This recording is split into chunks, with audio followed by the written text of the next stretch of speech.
Pirates of the Caribbean. What's up, folks? Today we will talk about pirates, and I will create a stormy pirate ship render, so stay until the end to see the final result. This time, I started by scrolling through ArtStation and looking for ideas that would pop into my head while looking at all these great artworks. After I got some ideas, I jumped into Blender. I started this whole scene by creating an ocean. For that, I first added a plane and subdivided it a few times. Next, I used an ocean modifier. I played around with the settings, especially the waves, because I am going for a stormy ocean. After that, I applied animation by setting 2 keyframes for the time. Lastly, I set the resolution to 40 because I will bake the animation into an image sequence. Now let's create the ocean. For that, I use a cylinder and only keep the upper face, then scale it up like crazy. For oceans, it's always better to use a round shape, so the edge looks more blended. Let's add and apply a water material. If you don't have an ocean material, no worries. With this simple node setup, you can also get a water material. You can play around with the noise to change the look. I got the pirate ship model from Polyhaven. They have many great free models, so you can just download it from there. The ship actually comes as a Blender file, so it also has a rig and created textures. Even though the model is great, I still had to add and adjust some things. First, of course, I wanted the sails to blow in the wind. Luckily, the sails already had great topology. I first selected all the edges of the sail and created a new vertex group with only them. Next, I added a cloth modifier to the sail. I went to the shape section, and under pin, I selected the vertex group I just created. That way, when the simulation starts, the edges stay in place like they would in real life. But we don't want the sails just hanging down, so let's add a wind force and place it behind the ship. That way, the sails blow in the wind like they should. You can still play around with the cloth or wind settings. I repeated the same process for the other sails. After that was done, I had something that looked like this. The one thing I recommend is adding wind from the back and side so it has constant movement. After that was done, I added some cliffs to the ocean so there is more to look at. I used 2 assets from Bridge, duplicated them a few times, and then built some cliffs out of them. It's a nice way to add more detail. I then placed them in a sort of line across the ocean so it looks like rocky waters.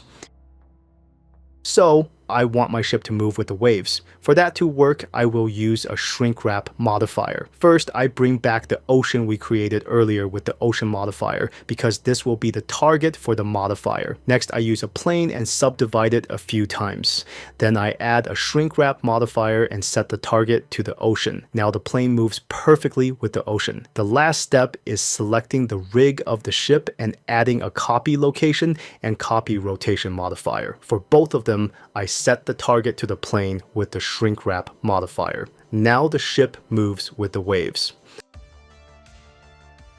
Done with all of that, I started with the lighting. This time it's going to be really simple. I'll just use a cloudy HDRI with a bit of sunlight and rotate it so the light hits the ship from the side. Because it's going to be stormy and dark, I will add a huge cube that covers the whole scene and apply a volume texture to it.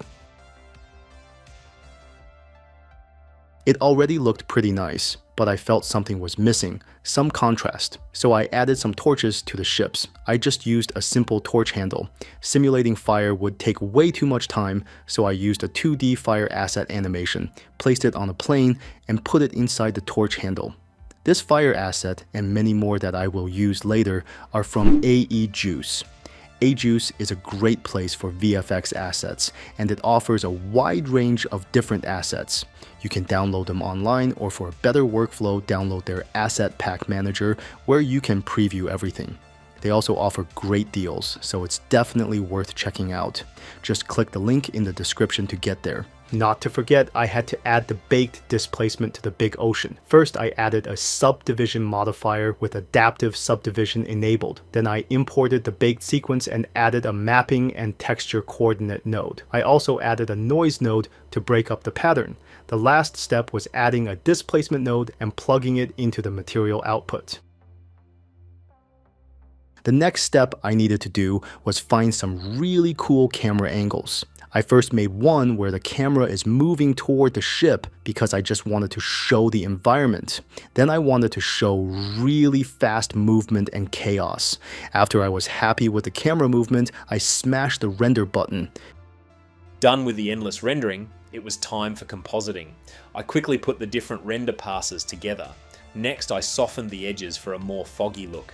I used an HDRI texture for the background and also exported the camera from Blender. I also added a fog element behind the ship, again from AEjuice, and it saved me a lot of time, so check it out, and the link is in the description. I also, of course, added rain on top of all of that. The last steps were just adding some camera effects like grain, distortion, chromatic aberration, and motion blur, that's it. I added some cool color grading and we're done. Let's see if I ended up with something epic.